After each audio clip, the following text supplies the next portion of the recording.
Hey gang, in this section we're going to take a look at quadratic inequalities. If you remember how to graph an inequality of a linear function, this is going to be basically the same thing except we're going to be using parabolas for these. So let's get started with this first example. We have y is greater than x squared plus 2x plus 1. I'm going to start this out the same way I would with a normal quadratic function. I'm going to find my vertex and then I'm going to make a table of values. So this one is in standard form, so I'm going to use my x equals negative b over 2a formula to find my vertex.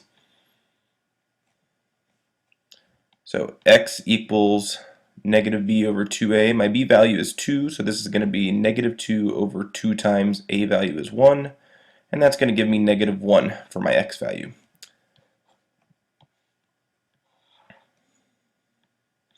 So I'll plug in negative 1 in. For x, let's see, my y value, let me extend my table a little bit to show some work. Y value of my vertex is going to be negative 1 squared plus 2 times negative 1 plus 1. So that's going to give me positive 1 minus 2 plus 1, and that will give me a y value of 0. So I have a vertex at negative 1, 0. And there is my axis of symmetry. And now we'll pick two more x values. Let's go ahead and pick 0 and positive 1 for these others. So plugging in a 0, I have 0 squared plus 2 times 0 plus 1. That would just give me positive 1. And then plugging in 1, 1 squared plus 2 times 1 plus 1. That would be 1 plus 2 plus 1, and that's going to give me 4.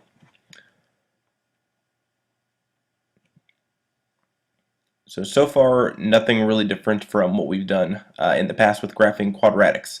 The two things you have to remember for inequalities, you need to pay attention to whether or not you need a dashed or solid line, or in this case a curve, for our function. Since this is a greater than and not a greater than or equal to, we're going to use a dashed curve to connect our points. So our parabola is going to be dashed.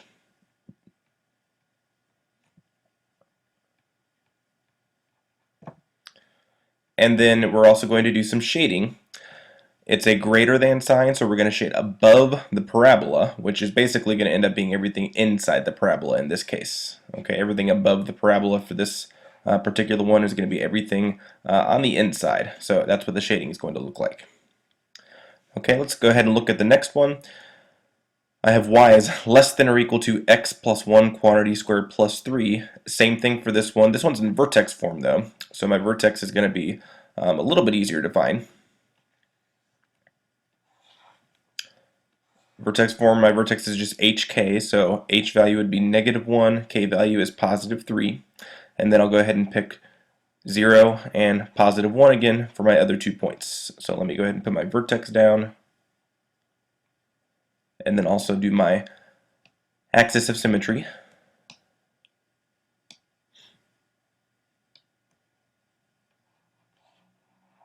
There we go. Okay. So if I plug in a 0, that's going to be 0 plus 1 quantity squared plus 3. That would just give me 1 squared, or 1 plus 3, so 0, 4. And then plugging in 1. 1 plus 1 quantity squared plus 3 would be 2 squared, which is 4, plus 3, which gives me 7. So points at 0, 4, and 1, 7.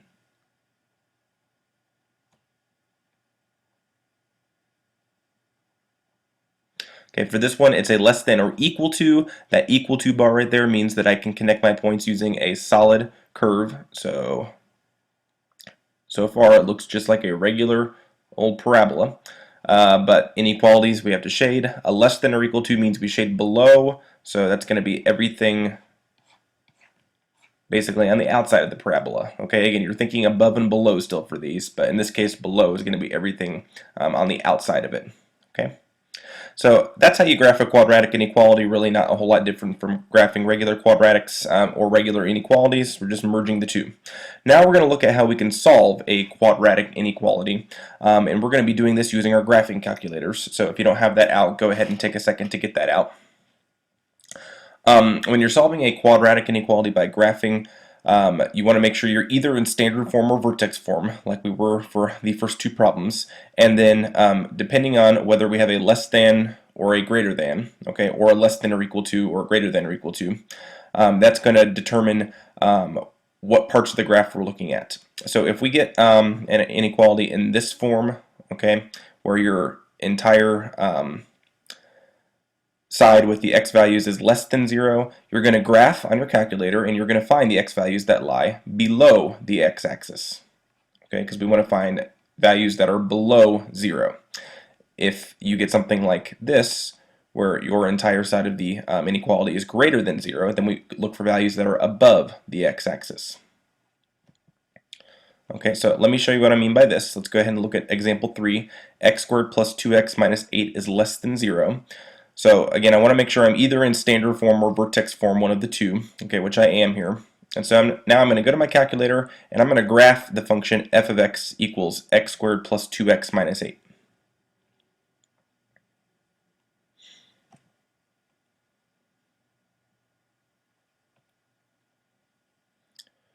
Okay, so x squared plus 2x minus 8 is what we're going to graph.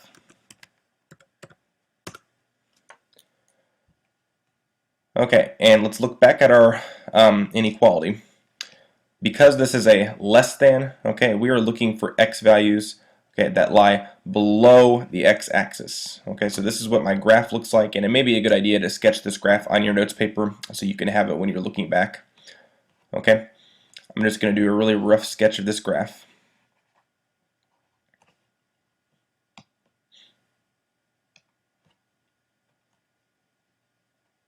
So here's essentially what my graph looks like, and I am basically concerned with all the x values from this point all the way down through this point right here. And so I'm going to describe those x values using an inequality. Okay, the easiest way to do that is determine what are these 2 points. Okay, what are these x-intercepts? So I'm going to use my graphing calculator to tell me what my x-intercepts are. If you remember from last year, x-intercepts are also known as zeros, so I'm going to use my graphing calculator to find the zeros using menu 6.1.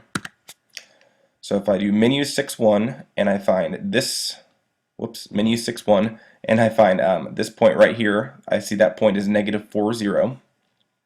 And then again, menu 6.1,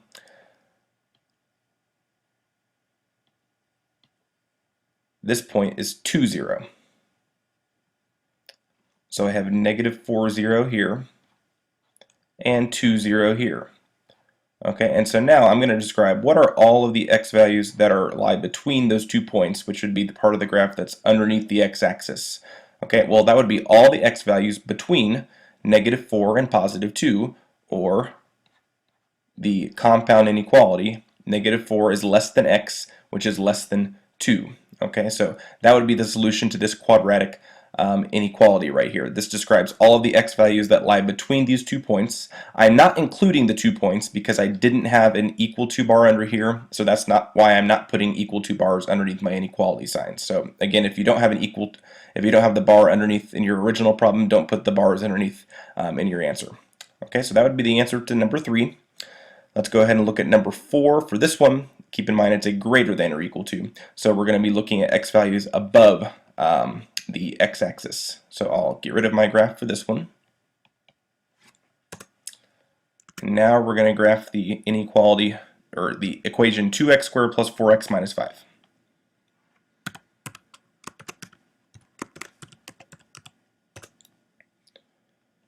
Okay. So for this one, I'm looking at my x values that are, again, above the x-axis. So let me go ahead and sketch my graph over on my note paper.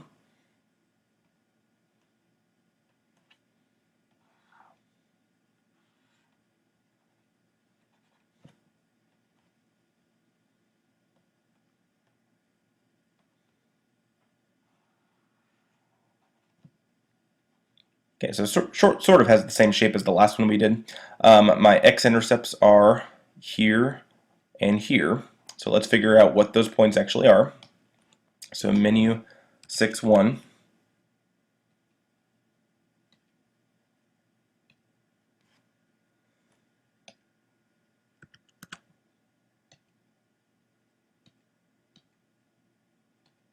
So I have negative 2.87.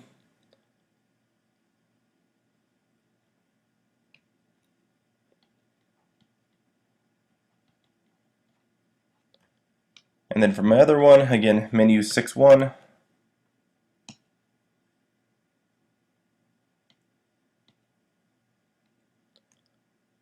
That point is 0.87.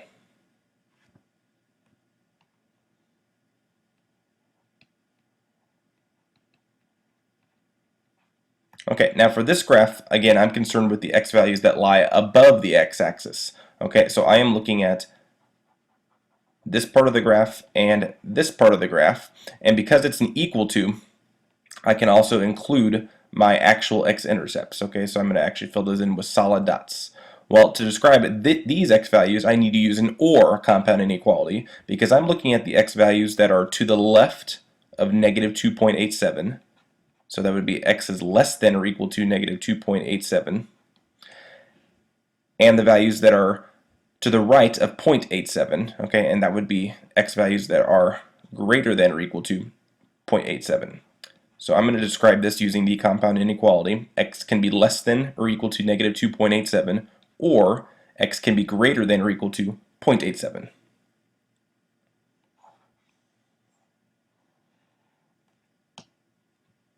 Okay, I have two more, 5 and 6.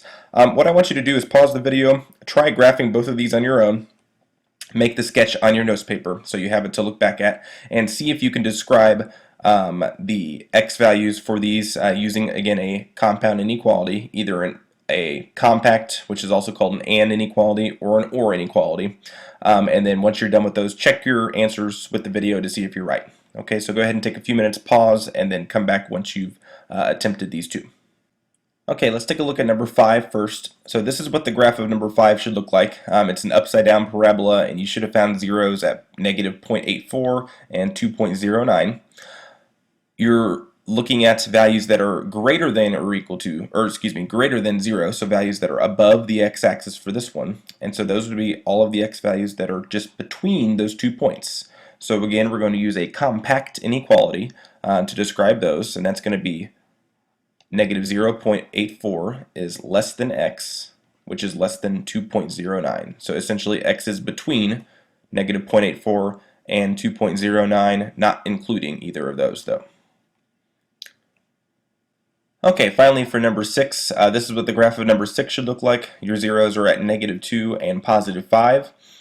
We're including the zeros for this one, again, because of the equal to bar there, and we're looking at the x values that are less than or equal to 0, so that would be the values below the x-axis. So all of the values that are to the left of negative 2 or less than or equal to negative 2. And then we're also looking at the values that are to the right of positive 5, which would be the values that are greater than or equal to 5. So for this inequality, the solutions are all values of x less than or equal to negative 2 or x greater than or equal to positive 5. Okay, if you have any questions on this video, please be sure to jot those down or shoot me an email. And then until next time I see you, have a nice day. You're all wonderful people. Take care.